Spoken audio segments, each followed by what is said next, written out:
இந்த தீய சக்தியும் தீந்து போன சக்தியும் அதாங்க திமுகவும் மற்றும் பலரும் ஒன்னா சேர்ந்துக்கிட்டு திருட்டுத்தனமா யாருக்கும் தெரியாம ஒரு ஓரமா மூலையில உட்கார்ந்துட்டு பேரம் பேசி கூட்டு சேர்ந்து ஆட்சி அமைச்சு கொள்ளையடிக்க திட்டம் போட்டாங்க. அது ஏன் தெரியுமா? உங்களோட இந்த டிவிக்கு ஆட்சி அமைஞ்சா அவங்க பொழப்பே போயிடும்.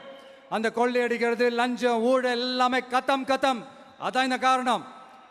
அடுத்து ஸ்டாலின் சார், திமுக இப்போ தீய சக்தி மட்டும் இல்ல, மக்களை விட்டு ரொம்ப தூரமா போன தூர சக்தி, ஓர சக்தி, கோர சக்தி, பார சக்தி. நீங்க எப்போ இந்த தீந்து போன சக்தியோட நீங்க கூட்டு சேர்ந்துக்கிட்டு ஆட்சி அமைக்கணும்னு நினைச்சீங்களோ அப்பவே இந்த திமுக தூர்ந்து போன சக்தியாகவும் ஆயிடுச்சு. நீங்களாம் நம்மளை பத்தி அவதூறு பேசலாமா சார்? இது நியாயமா? மக்களை இவ்வளவு பெரிய மக்கள் சக்தி நம்மளோடு இருக்கும் போது நம்ம